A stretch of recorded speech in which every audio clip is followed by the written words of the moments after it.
I moved to the office door, knowing that Bruce would be lost without me. I kept all the records, transcribed the reports, paid the bills, and did his taxes. He let out a frustrated sigh, knowing I wasn't going to give on this one. But since I rarely denied any of Bruce's requests, I caved a little. Okay, just for you, I'll get a full physical this week and prove there's nothing wrong with me. Bruce nodded, but placed a heavy hand on my shoulder, his eyes searching mine for answers I didn't want to give. How long have the nightmares been back? I groaned. It always came back to this. Couple of months. What do you think triggered them? Turning my gaze to the floor, I felt a sharp sting of loss rip through me. Her birthday was in April. Matt, I'm sorry. I should have remembered. Bruce's sympathetic tone made my throat go dry as I choked down my grief. Calming myself, I looked back at him clear-eyed. I'm fine. My mom died almost 10 years ago. I've moved past that night. Have you? Narrowing my eyes, I shook my finger in his direction. Don't start. I'm fine. Besides, you have your hands full with your 10 o'clock. I glanced around the corner to see Rex, a fidgeting teen with a chip on his shoulder, waiting. And he looks as cheerful as usual. Bruce shook his head, accepting defeat. All right, send him in. I shut the door behind me and walked over to my desk by the waiting area, catching the eye of my least favorite patient. Bruce is ready for you. As always, he flipped me the bird and then stormed into Bruce's office. I couldn't imagine the patience Bruce had to have to deal with punks like that one on a regular basis. Gripping the side of my desk, I thought about what just happened in Bruce's office. It wasn't the first time I'd blacked out. For months after my mom's violent death, blackouts and vicious headaches were a daily occurrence. Then the nightmares started.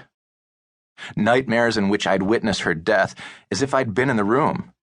I chalked it up to guilt. I should have been there that night.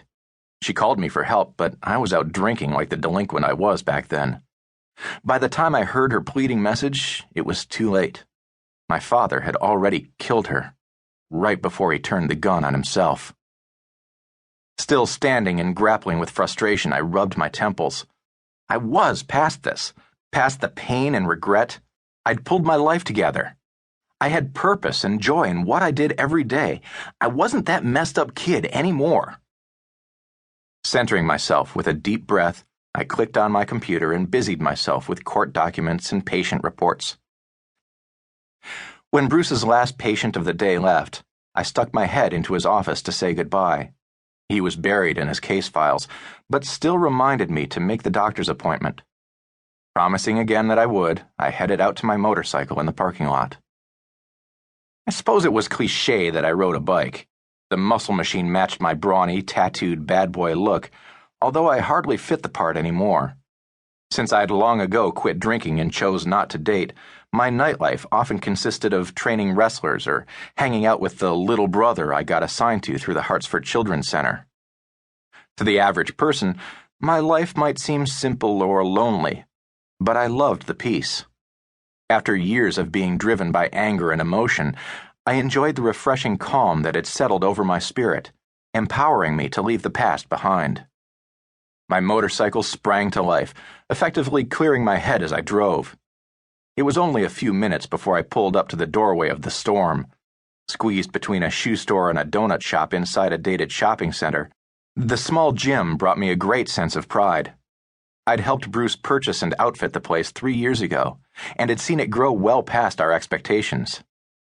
Now I had a waiting list of hopefuls wanting the one-on-one training we offered. I walked through the door and relieved Will, the kid I'd recently hired to manage the front desk and make ring reservations. He, too, was one of Bruce's patients, like most of the kids we hired. People so often dismissed troubled kids and rarely trusted them. We found that when we showed them we believed in them, they often exceeded our expectations. Will had already overcome more trials at 16 than most do in a lifetime. His twin sister died in a car accident while he survived. After her death, Will retreated into himself and didn't speak a word for 6 months. He started failing his classes and skipping regularly. At a breaking point, his parents